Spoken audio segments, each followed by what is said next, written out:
Hello, good afternoon everyone.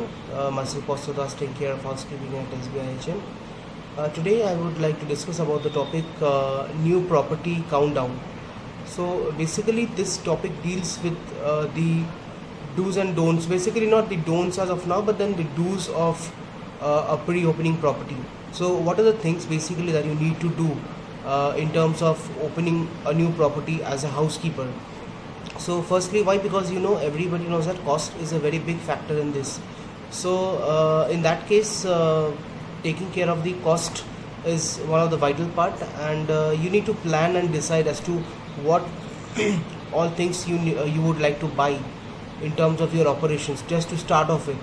And also it requires two types of budget. It requires your budget regarding the fixed asset and as well as the current assets. So fixed asset in the hotel terminology we call it as capex or capex or capital expenditure.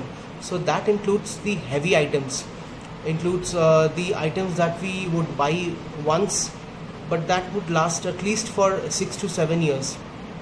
Something like machinery, something like main installation of your beds in the guest rooms. So all these things would actually last you up for a longer period of time, and you need to, because that is the first time that you are purchasing something for the department. See, chemical, if it does not work out also for once, you can actually for the next time, if you order supplies for maybe 1 month or 2 months, so even after 2 months you have an option to take some other type of chemical from the supplier if the particular desired chemical does not work out well. So you can take up a decision that you would like to change the chemical. But in terms of the fixed assets or the capex items, something like your bed, your mattresses, your machineries, so there is no second option about it. So you need to be very very careful. So it is one of the uh, primary things that you would need to take care. Discuss about the linen, about the type of linen, whether it would be having a logo of the hotel or the name of the hotel embedded in it, or will it be just a stitched towel from all sides, a plain towel without any logo and other things. So also discuss, next point is like after linen, discuss about the equipment, because housekeeping, as we know, cleaning requires many types of equipments, involvement of many equipments, like your vacuum cleaners, your scrubber dryer machines.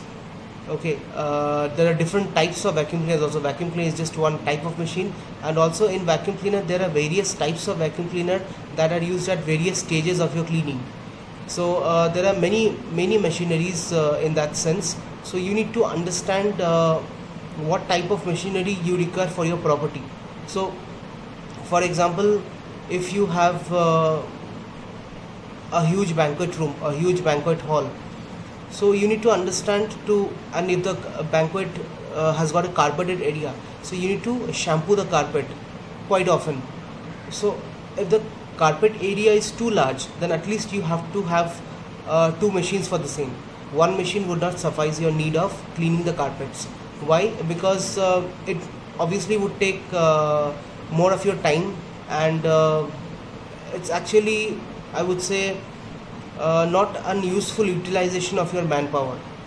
So if you have two machines, and also in this case I would also like to mention that while doing a budget or while buying machineries for your hotel, you should also keep this in mind that it is not only about your one time requirement.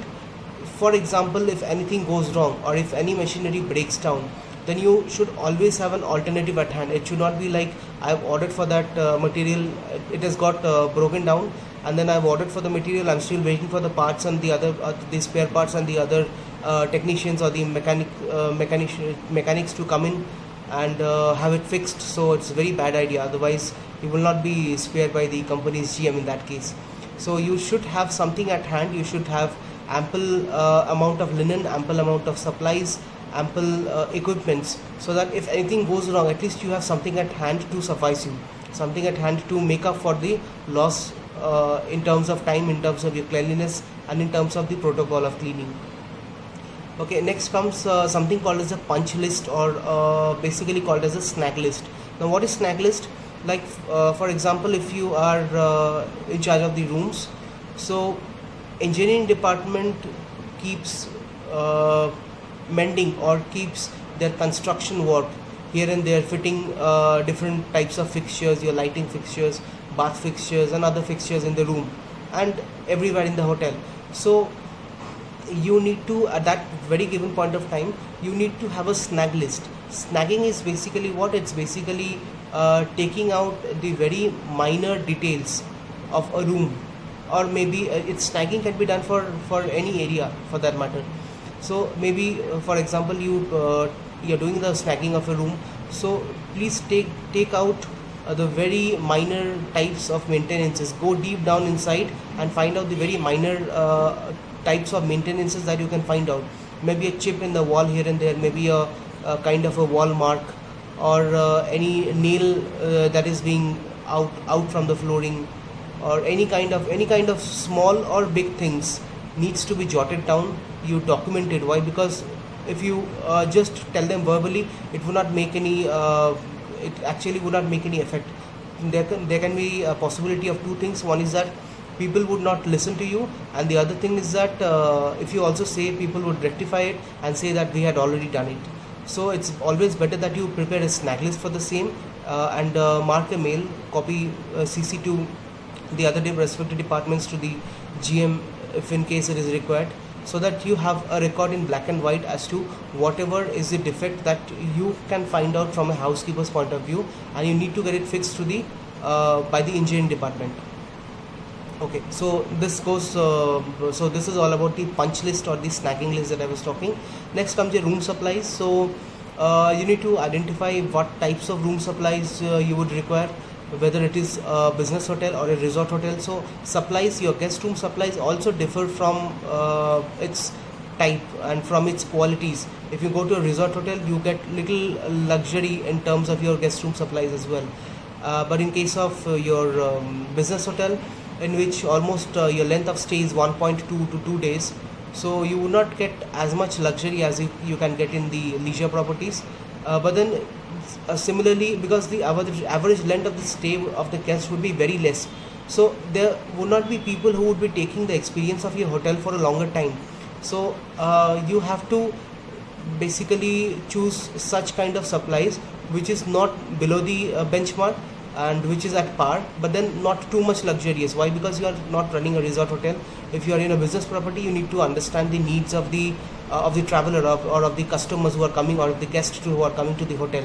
So they would just come to spend 1 or 2 days. So you need not have a very good company of supply into the as a part of your guest room commodities. Why? Because people would not have that much time to spend upon the supplies as to what company is it, what is the make, what are the ingredients that are there in the supply. So nothing would be there. Okay, then coming to your designs and your prints, there should be like if you're starting up with a new property, with a new department, so you should have a chart, a list of all the things that you are putting into operation. Why? Because at that point of time, there would also be a recruitment which would be happening. So recruitment could be like you could take freshers who have not even worked in this industry previously, so they would not know actually how a trolley needs to be set, how a caddy needs to be set, how the linen needs to be set in the trolley, what are the types of standardizations for the room and everything. So everything what you do, you just document it, you put it in forms, put it in notes form, and also in forms of pictures. Click pictures and just take a print out. So ask people to have a paste, or paste it at different floor levels. In all the floor pantries, have a paste down all the types of layouts and all the types of the caddy setup, the trolley setup, the tray setup, everything you do, and you paste it in the trolley, so that whenever the associates come back to the trolley, come back to your pantry to refill the supplies or to shoot the linen, they can actually have a look at that, and they would be actually into the habit of doing the same over and over again. So that would not be a trouble for them in the later part. Next, yes, you should as a housekeeper, you should also have an assistant, as in a secretary in that case, who could take care of little about the admin part, take care of your mails about the lost and found, about the salary of the, not basically the salary, but the payroll, about the contract, their attendance majorly. So it also requires a good amount of clerical work. So do hire I would not say a clerk, but then do hire a secretary to the executive housekeeper, so that he or she could basically be of this short help of this admin work to the executive housekeeper at that point of time. Okay. Also, one more important thing, next point would be establishing your labor powers.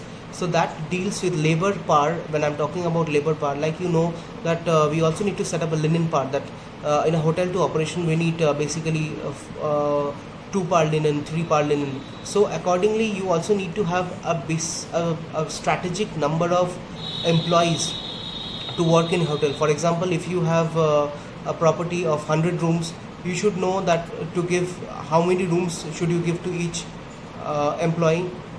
For example, if you give 15 rooms, so at least you should do 100 divided by 15. So that would give you an exact kind of an almost count of employees that you actually need to make the 100 rooms. And also apart from that, you need some people in buffer also. So do not take only the approximate number.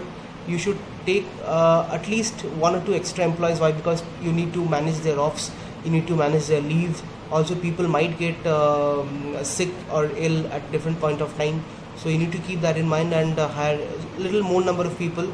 There might be people who would not feel that the work is not great, and they might leave at any given point of time. So at that point of time, there would be buffer employees with you, who could actually take care of the department, and you can run your operations quite well.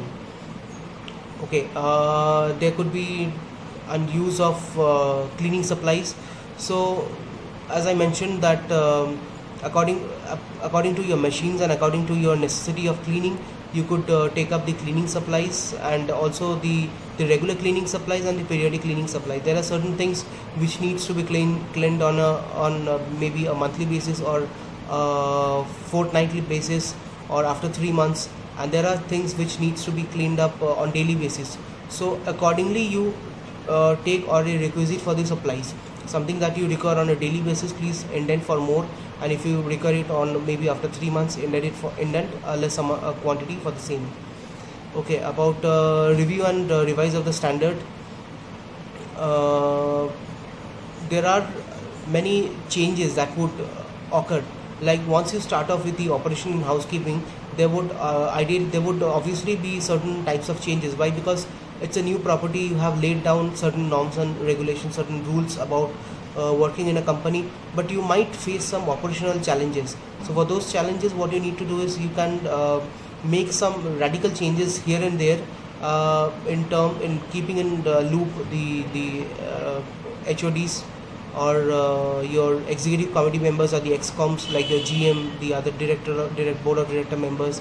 So you need to keep a very close loop with them, and keep them updating as to what are the pros and cons of working in this environment and also working in this system. If you face any problem, you should immediately tell about it, and if you think that some other system is working fine, that also you let them know that okay, this existing system is all right, we do not have any problem working in this, because this is very important. Unless it can so happen that a particular system which has been told to you, which it is not basically that effective, you are not finding it that effective. So please, at the first place, go and inform the management, go and inform the board of directors, so that any action that needs to be taken about it can be taken then and there, and you are at ease to go on with your operations. Okay, interviewing of employees, yes, obviously a very crucial part and a very inevitable part that you need to interview your employees. There would be many people who would be coming into your department, so there would be a first screening of the HR department, and also to your respective departments. Now a very funny thing happens in this case, which is like for example, somebody comes to you and says that I would like to opt for housekeeping, but then you find out that the past experience that candidate has got is of maybe a spa. So the types of work out there, I'm not talking about a spa massage therapist, but there are people who also takes care about the cleanliness of the spa. So there are different, they are part of the housekeeping only. Yes, they come under the housekeeping payroll, but then also, but then they are they basically work under the instructions given by the spa manager. So there might be people who could come from different departments also. People may come from kitchen stewarding, or may come from spa, who were working in some other departments apart from housekeeping in some other hotel, but they would come to you and say that we want a job in housekeeping. Now what you have to do, you have to analyze the situation very crucially. You have to understand what type of working skills these people have, and accordingly you have to transfer them to their respective department. If you find that the person has got skill about the kitchen stewarding, so please inform your kitchen stewarding manager that, boss, I'm not going to take this employee, he will not be good enough for housekeeping. So see, if you have any requirement for kitchen stewarding, please do something about it, and you can recruit this employee accordingly. Okay. Now there are also problems that one can encounter at the opening, which is like there can be a friction between the builders, the furnishers, and the hotel staff.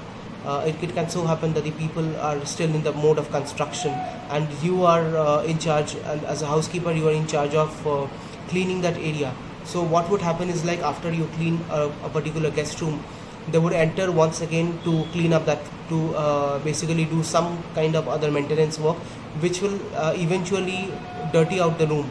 So it's the responsibility of the housekeeper once again to go and clean the room. So that this can be little tedious, this can be little tiring. You might get frustrated that I've already cleaned the room once or twice, but then why do I have to go in again and clean the room over and over again? So these are certain challenges that you would face at the first. You might face challenges in terms of your linen, in terms of your supplies, in terms of your stationery, in terms of the staff uniform. Not all people will get the uniform at the same time. So there would be pros and cons of working in a pre-opening hotel. But then trust me, this, apart from the course I'm telling you, this is, trust me, it would be a very, very great opportunity. If you if you have an opportunity to work with a pre-opening hotel, please go for it, because you will actually learn many things that you would not be able to learn in a hotel which is already running. So you must always aim for a pre-opening property and go into the details of whatever is happening, because anything that is happening out in a hotel, in a pre-opening hotel, has got a reason, has got a logic as to why it is being done in the same manner. So you need to understand why it is being done. You need to understand and build a rapport with the relationship with the vendors, build a relationship with your other managers in the hotel, and also understand the basic needs of the department, and also about the challenges of the department, so that you can fight them well. Often, training is one more important part. You would actually have to train the staff and also reiterate the training over and over again. Train the same thing to the people in different modes, in different shifts that you operate in, so that people, it gets in their blood, so that whatever you take training about a standard, about the new thing, about something which is already in use, so that training would actually help these people understand the thing in a better way, and also put the standards, the standard operating procedures of the hotel, or of the standard operating procedures of working in a department, that will actually get injected in their blood. So once they understand the mode of working in a department, the do's and don'ts of the department, it would be very easy for them to work on. So, and it would, as an executive housekeeper, it will be very, very easy for you to handle the department as well. That's all about opening up of a new property, or a new property countdown. So please get back to me if you have any questions as such, and also please go through the notes. I will share the notes definitely with you, so that you can go through it, and please let me know about the problems that you might face. Thank you.